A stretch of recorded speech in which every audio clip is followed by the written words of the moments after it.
Hello, everyone. Welcome to this episode. Today, I'm very blessed to have dear brother Brian Mears with me today.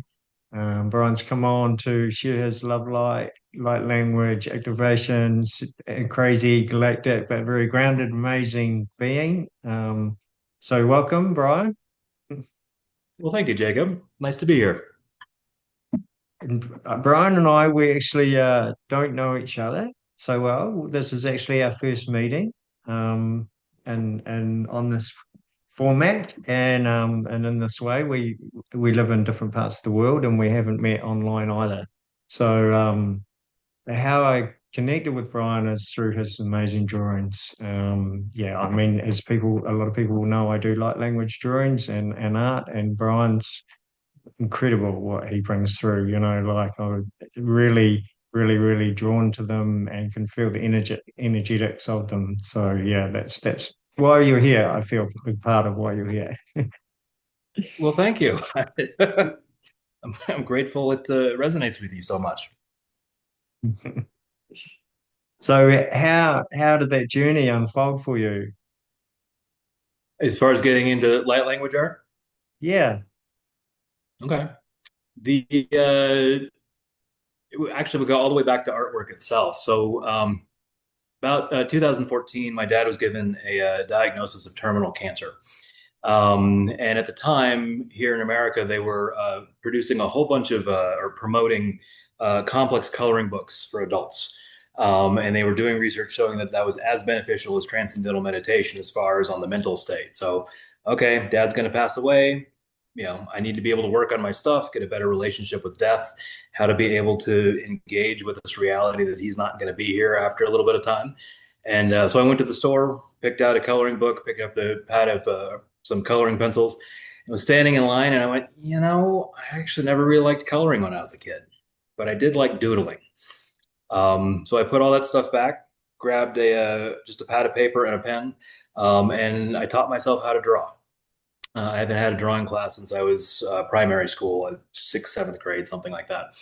And everything was just self-taught, slowly going through all of it. Throughout the process, I ended up discovering have always had a love of Asian artwork. And through that, I ended up discovering sacred geometry. And through sacred geometry, I ended up discovering light language. And so one night, I was actually just doing some research on light language. Found a wonderful woman out of Ireland, Marlene Crone, I believe. Um, and she had a light language activation video that was on. And so I put on the video and listened to it.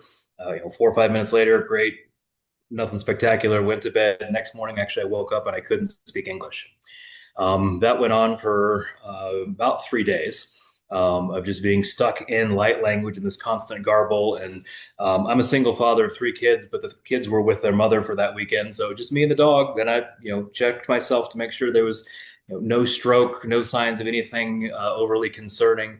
I am an acupuncturist, so I read my own pulse and made sure that all, chakras are balanced and all those things. Like, okay, it's just light language and it's going to come through like a freaking fire hose. Yeah. Um, so that was it was a very entertaining weekend, just as I laughed at myself a whole lot throughout the whole process.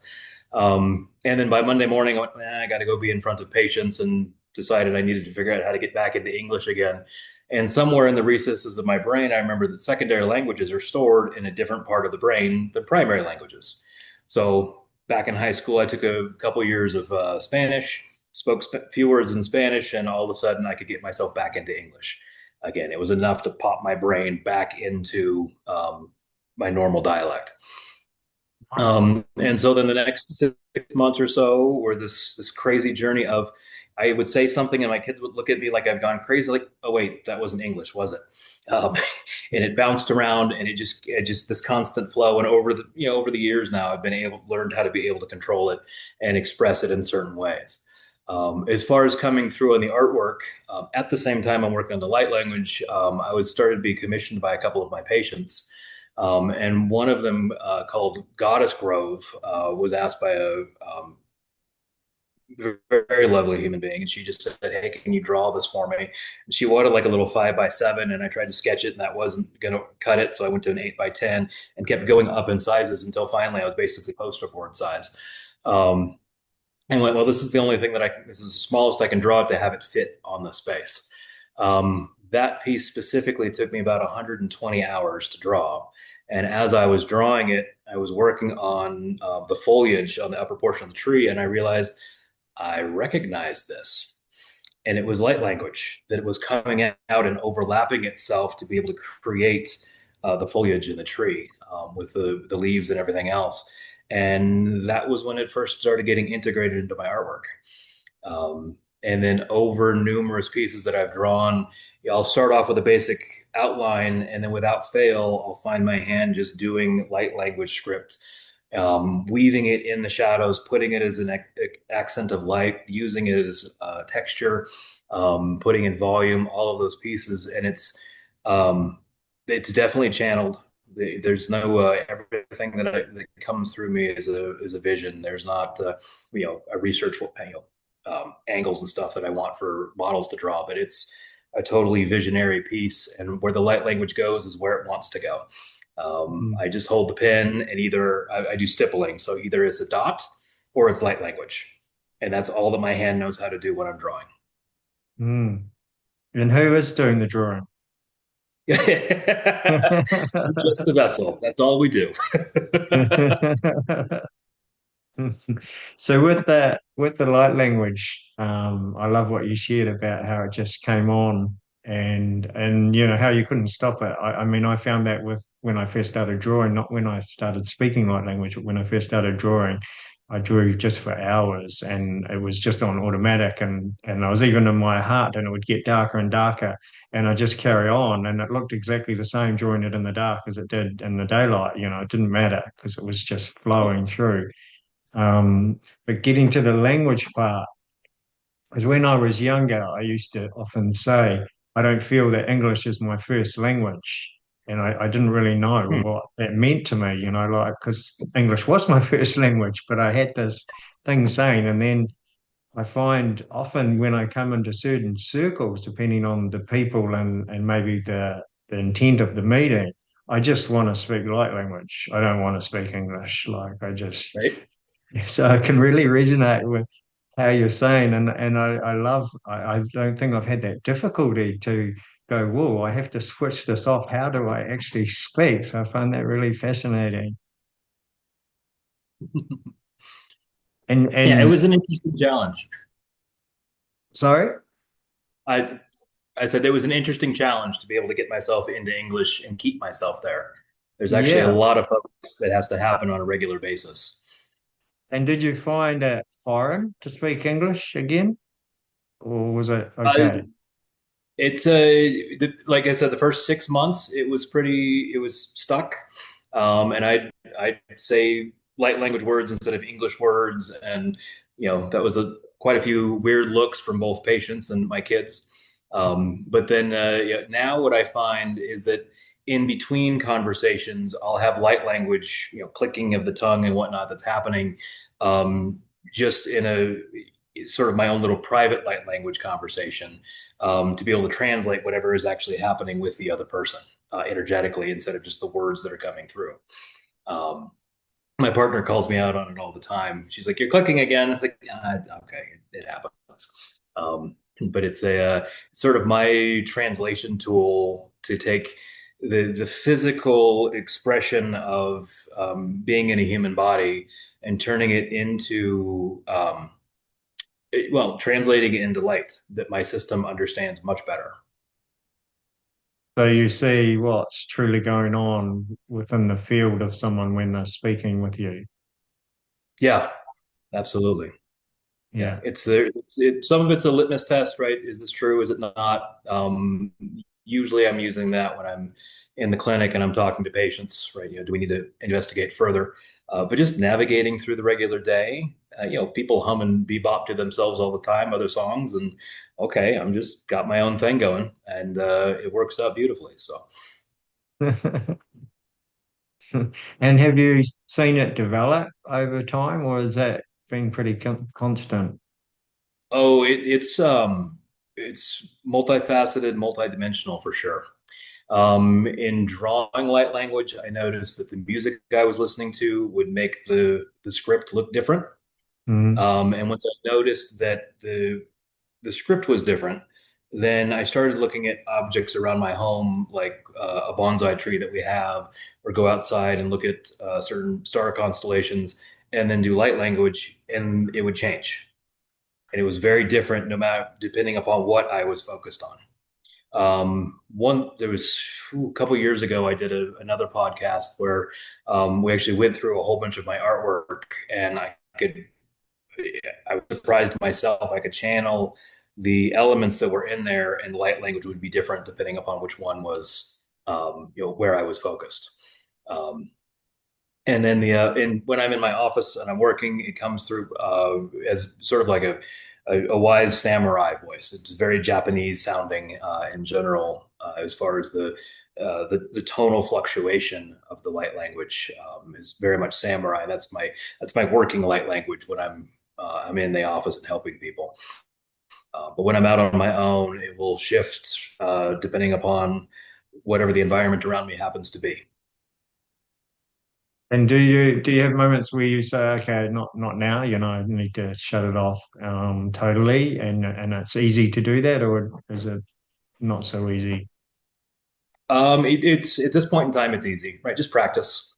The Yeah. fire hose that started the whole thing was a challenge for sure. But at this point, it's like, oh, right, I'm in a 3D environment and I can't do my usual piece. That's fine. Um, Mhm. and over time, I've actually been practicing about can I embody the vibration of light language without the auditory or the written expression, so that I can still experience that higher frequency without broadcasting it to others. I mean, it is broadcast, but not something that they can hear or see. Um, Beautiful.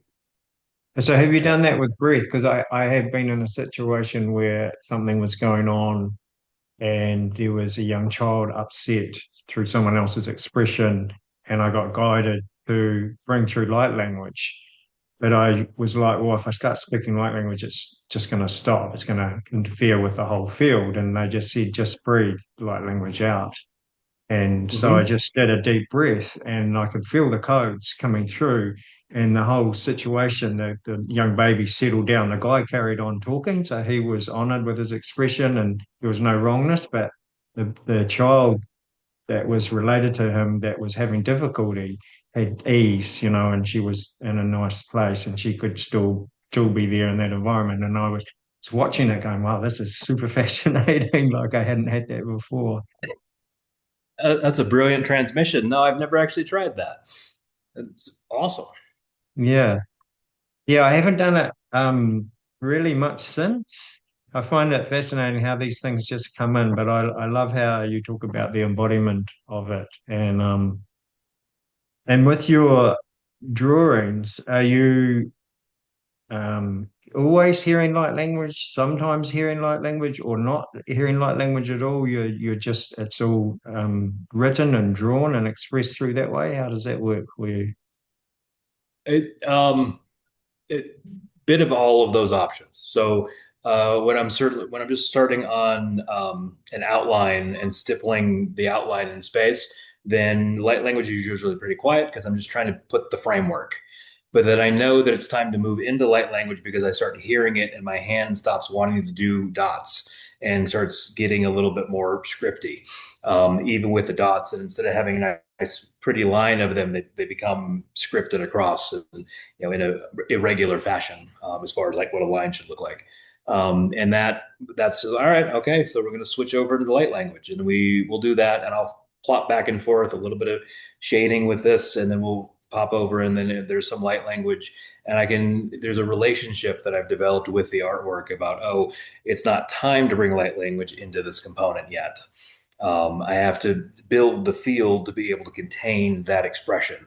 And it's really this slow development that kind of brings the whole picture into focus, one layer at a time. And light language, it's whenever it goes in, it's always a guided expression. It's like, well, I know it needs to go there, just the awareness, but I can't put it there until I've got, the space for it to be within. Otherwise, it just becomes a chaotic expression and it doesn't flow with the rest of the image.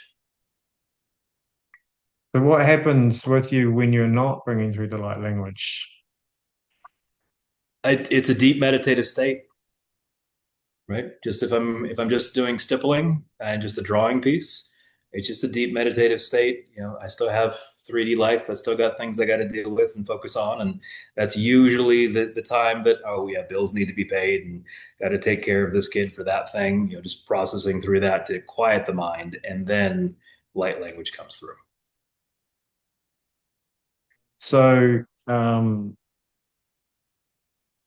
when you say dots, so you're talking, I know you do sacred geometry. So when you're doing sacred geometry, is that connected or part of light language expression, or is it something different? And then the dots, is that part of sacred geometry, or is that something different as well? The DOS is just a drawing style. Like there's cross hatching and there's different types of ways of shading. I'm just using stippling or pointillism. And so just in a compilation of millions of dots is what most of my artwork is. And then there's the light language that goes into that to fill it out. Okay, cool. Because I've been bringing through dots more and more lately, and that's a very Aboriginal aspect. So that's why I was kind of asking, Mhm. because I can feel the Aboriginal aspect in that energy. Um, whereas yours is Absolutely. seems different. Yeah, no, the dots I'm using are half a millimeter um, in diameter as far as Hmm. the tip of the ink pen. And so we calculated it out once. It's about a million dots every 50 hours that I draw. Wow, And being that my average piece is in between 100 to 120 hours, all of them literally have at least 2 million dots in them. incredible. I remember doing some dot drawings in my art days back at school, and I love them. But yeah, there's quite a concentrated, focused thing to stay in that motion constantly. And I did know, I mean, it was a different person then. In some ways, I was probably more connected because it was just there. In other ways, I would have been off doing all sorts of other things going on because, the mind's busy and everyday life and more in that 3D reality. But yeah, I could see how Right? easy you could lose focus, as well. Yeah. Yeah. Yeah, fascinating. Well, So with you, hmm? I was going to say, I actually chose dots because when I started drawing, my kids were little and they didn't understand, don't bump the table, dad's drawing.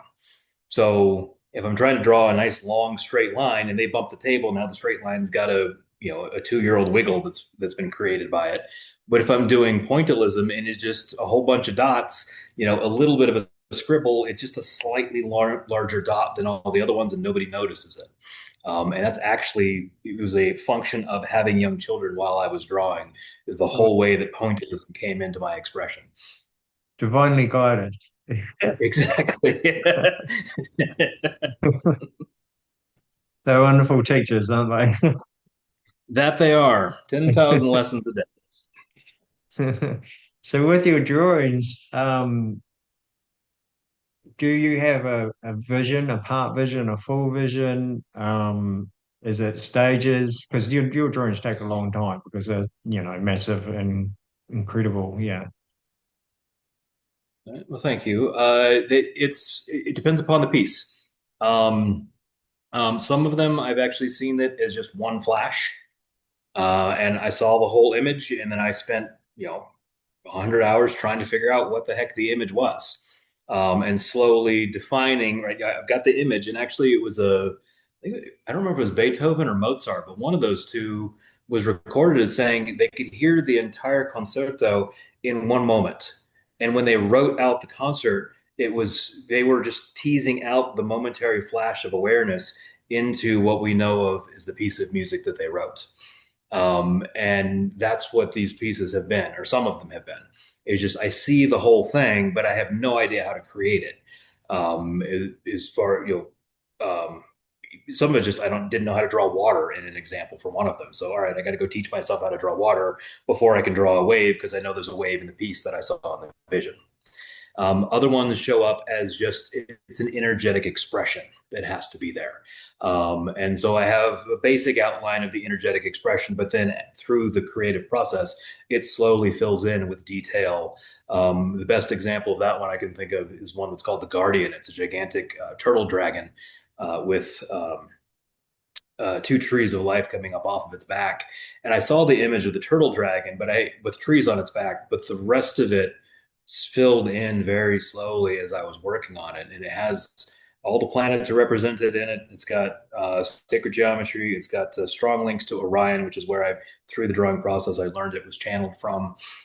It's got a dodecagram in it, a dodecahedron made of light language that's radiating out golden light that's also light language. And so some of those components were there, but I knew the vibrational frequency I wanted to express around a turtle dragon in that example. And then the rest of it just filled in as it's like, the old Polaroids that filled in slowly before you finally got to high contrast. That's kind of the way that these drawings show up. Amazing. Thank you for sharing that. So with your learning to draw a wave, so there's that, so that you go off and you like look at waves and things like that, and then you start to more on a 3D kind of way, you learn to draw that, and then you know you can bring that over into the more higher frequency aspect. That was when I was first started drawing. Yes, it was. I'd go get on YouTube and look at, how the heck do you draw a mountain? How do you draw a tree? Because I didn't have any of that structural understanding as far as from an artistic perspective. I knew that I had an artist's eye because every time that I look at the world around me, I'll see a tree, but I see the way that the light is coming through the tree. And as an, thinking as an artist, and it's like, well, how would I draw that? And for decades of my life, it was, I'd love to be able to draw that, but I don't know how. So I taught Hmm. myself some of the fundamentals. And then over time, I've got the fundamentals and I understand how to do shapes and textures and other things. And then if I need more, I can go do some research. But now it's actually, I'll go out on a walk and I'll go find a specific type of a leaf and hold it up in the light and see how it plays off of the different subtle angles of the leaf, and then come up with my expression of what that looks like. And does it look similar, or it's got some resemblance, or or it just varies depending on what it is? Definitely not realism. Yes, That's yeah, yeah. that's but the elemental factors are definitely present. Yeah. So yeah, realism has I've never been interested in it. I mean, I guess I have done a couple pieces got a hummingbird that's life size, high detail that's real, but behind it is a tree with a spiraling staircase that goes up it as an ancestral journey.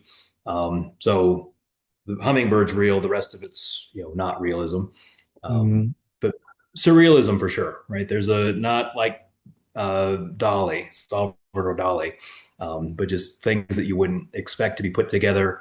And usually my stuff gets meshed in through the lens of sacred geometry. Yeah. Um, and so I'll figure out components where they need to be based on a sacred geometry grid.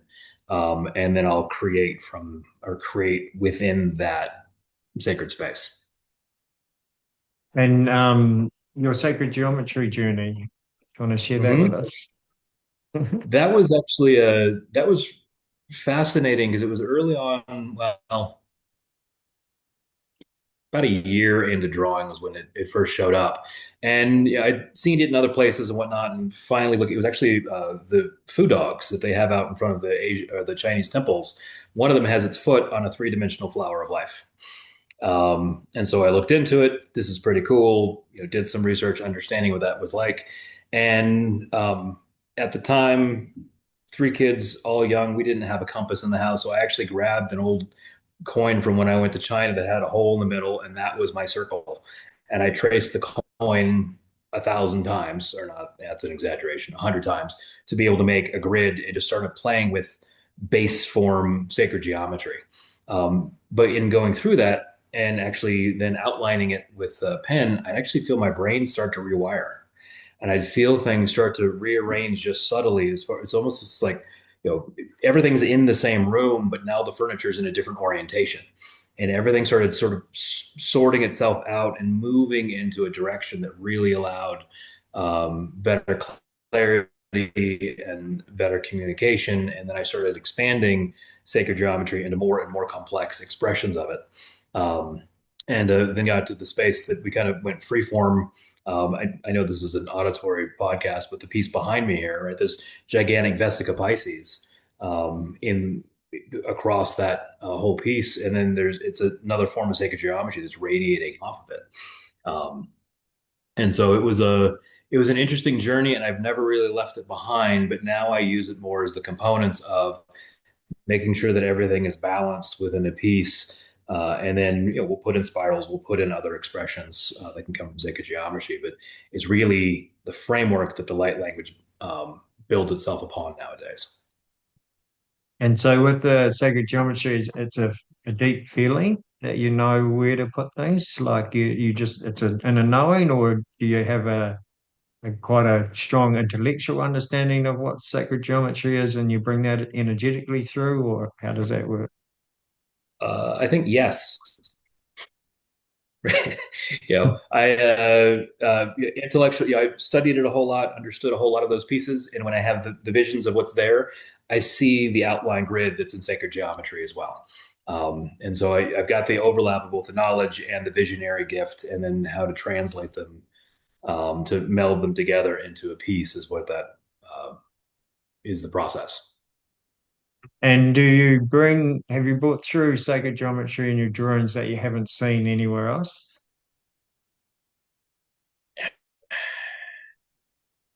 I've seen there's a lot of geometry that's come through my pieces for sure. Um, and I never expanded it into that category. So yes, I have. I was just there's the bulk of sacred geometry that a lot of people talk about, Hmm. um, and they work in those realms, and then anything that's outside of that is certainly geometry, but it doesn't quite qualify within the intellectual definition of it. Hmm.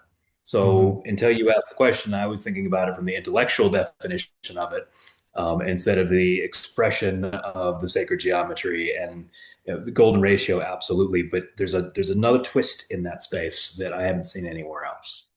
Beautiful, beautiful. Yeah, I just asked that because I feel there is a lot, like everything that's yet to be out there on the planet, and when you bring through something like that, some people will feel it straight away, and other people will kind of look at, well, it's not quite sacred geometry because this is what sacred geometry is, and this is how they look, and stuff like that, which is all good. It's fine. But yeah, Right? it's cool. It's cool. So Well, I love this. Yeah, what we're journeying with. So, have you like your drawings? They're commissioned, or do you do them solely for the collective at times, or a bit of both, or how do you how they created? I started off with some commissions just because people saw that I finally started displaying my artwork on my office walls, and people were like, and cool, can you draw something like that for me? And so I'll do commissions on rare occasion, right? I'll take a commission from one of my kids any day that they want me to draw something for them. But as far as the public in general, I've got so many ideas backed up inside of my head, and drawing is such a slow process for me. I'm not really taking commissions from people, well, commissions other than for my children at this point in time. Cool.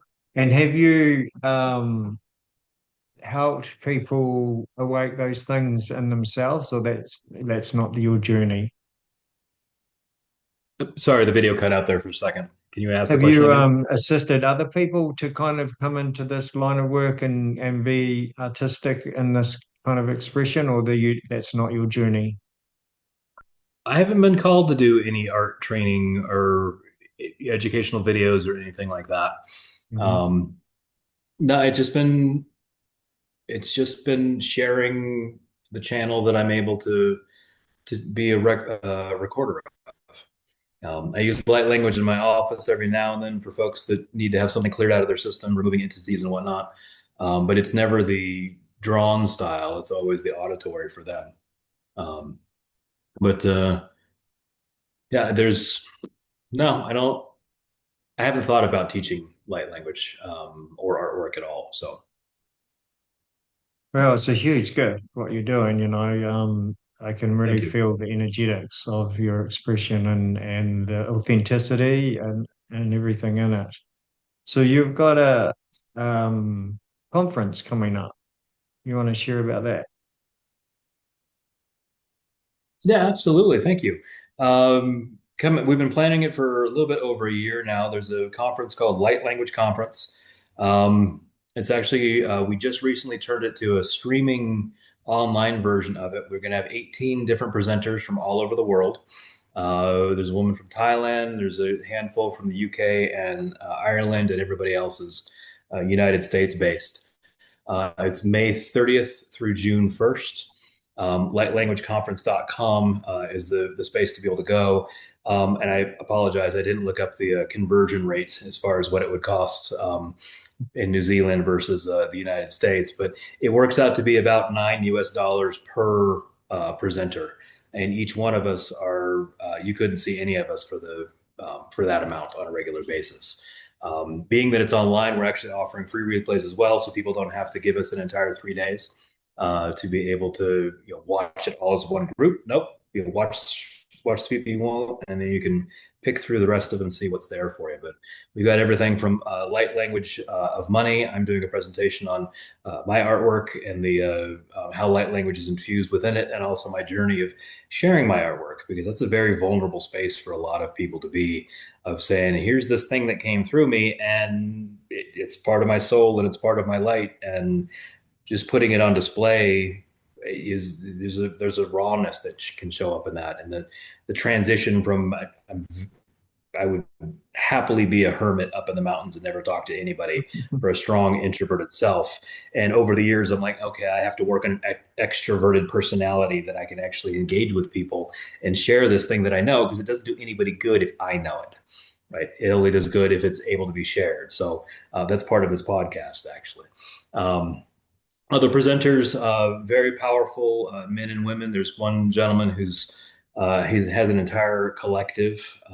He's fascinating to watch, and um, highly intuitive. And everybody just has their own stories about what their engagement with light language, their engagement, some of their journeys. There's a sound healing that I think it's Saturday night, that's going to happen as well. And there's just a whole bunch of lovely people who are coming together to be able to share their version of light language, so it can be an international illumination of the globe. Beautiful. Yeah, it'd be interesting to see what happens over that period of time, especially where it's held, like the energetics that Right? will filter out, ripple out into the field. Absolutely. Absolutely. Yeah, yeah. No, it's it'll be fascinating to see how everybody comes together. I'm really looking forward to it. Like I said, we've been planning it for a year, so um, Mm, you know, hoping for beautiful. a beautiful start to an illuminated summer for everybody. Yeah, yeah, yeah, for sure. For sure. And yeah, thank you for yeah, thank you stepping into your vulnerability and sharing your gift. You know, there is a rawness in showing your whole self, and something that's really quite it's sacred and held quite close to us. Um, Right? so yeah, and when we are more feeling to be more removed from life and out there in that way, and to step into that, it is quite something. So yeah, grateful. And you're here as well, so you're already doing it on this platform as well, and you said other podcasts. So yeah, thank you. Really respect you for that. You're welcome, and thank you so much. It's been a journey for sure, and it's I know you've got your own that you're going through as well. Right? Is those that can channel light are showing up in ways that we never thought we would show up, as far as younger versions of ourselves. Yeah, I find it interesting because, like, always since I started talking light language regularly, I did happen some years earlier, and I didn't really carry it on. But then when it really came through in the end of 2020, I just started posting it on my Facebook profile, even though I have family members and whoever on there. I just like, this is what I part of me now, and this is how I want to express. Whereas in other areas, I can see I go, oof, you know. Um, step right back and go, okay, other stuff's going on at the moment. But it's all good. Right? Like you say, it's a journey, and that's what we're on. We're on a journey and it'll continue forever. Every time we break through, there's something else for us. Oh, absolutely. They're all just upgrades. They're all just a space of learning how to express ourselves in the most authentic way possible. Yeah, beautiful, beautiful. So yeah, this has been wonderful. And as I usually do as we round up, I invite you to share anything you want to with the listeners before we finish up. That you feel to, if you feel called to. As far as light language transmission or just It's entirely up info to in you. general, Yeah, or what are we talking beautiful. If you want to do a light language about? transmission, that's open and invited if you feel to. Oh, all right. Spontaneity of light language. Okay. Mhm. So, let when sharing transmissions, I always end up looking for intention first. Um, I think the intention that I shared with you in emails prior to this conversation was that, I just moved. So lots of change, right? Lots of chaos. And as the macrocosm of the world rewrites the way that it's being seen and understood, the microcosm of the individual is also going through a major shift and a major change. In my own life, some of that's this podcast, some of it's the way that I'm sharing my artwork, some of it's how I'm sharing my light language, and some of it's how I moved my family in the last couple of weeks into a new living space. So I think putting in, okay, there it goes. Transmission of change is the only thing that never changes on this planet. It's constantly changing. And so we're looking at, sorry, I'm translating from the light language because I need to get the English intent there first. Um, So it's embracing the change and learning. There you go. So it's learning how to go with the flow, embracing the fact that we're all made out of water. And so going with the flow is our normal piece and allowing ourselves to shift and to change into whatever form the world needs us to be so that we can illuminate brilliantly. Um, oh, yeah, and just create something better than what we've been experiencing. Okay, whoa, all right. Sorry, I had to get it out. Kishine mokota tichina makate shinichi haite moko chini katemako shishimohata karakatamakai. Kamurokoto shiriri ramahaire kitishana katamota mata tata wakate semonko mutoko. Shishimorakate shinakatamoko shinakata matoko shikataka. Umurokate sirikatishina the moai tekeshitaka tamoko katese. Se shishine ati tine moko te kisi siraka tamaroko shikinya katamoka bete chinemoko. Apparently we're going up the chakras. Kishishine murokate shiritikati makate timo hoko taka sitikishina kamoko te tikeka. Kamarakatai shirti moroko to kuturish ni amoni shak the rakomo takade. Katikation iti rakatamako to kosutuko ni jini ahan morok takate. Kati chinakata marokoto rakata marokoti sira parakati kare rakata makote geskai. Kamarakata shiniti tinda markai sitikai tikiti komoroko to shiri karakat kan dikatumo ti sira tinya hat ti mokote sata. Titi sitata da shinata mokota ta kiti katamoho kota shinaka mohaite. Kamohaite ke shinakatamo. Sushina te moko taka te tiri ka moko taka shite integration. Kate shina ka tamakai te kishini ka moko take te kishini ara ta moko te. Te toko se te ka moko ta se te ke se ka ta moko ta se ka o moto ko ka ta mo hai ka ta ka o go sinia. Shishini te moko ta te shini ti. Ti rire ra moho ka hni shina ka ta itnya mo te ke se ta. Te ke se te katamoko, te riri se na katamokoto, ka motoko se titaka, ta ramakata se na katamoko te titaka tamokota. Ka marakata se ne te ka katamoko ka che de katamoko.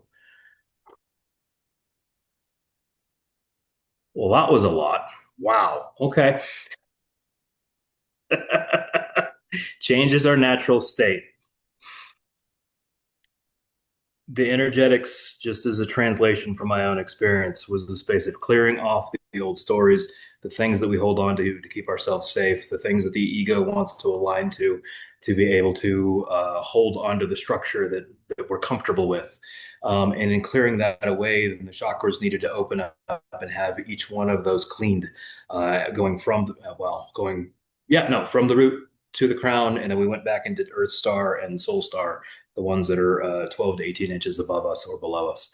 And they had an integration of light throughout that entire bubble that those outer chakras hold sacred space for us to be within, so that we can ground the aspect of everything is always changing.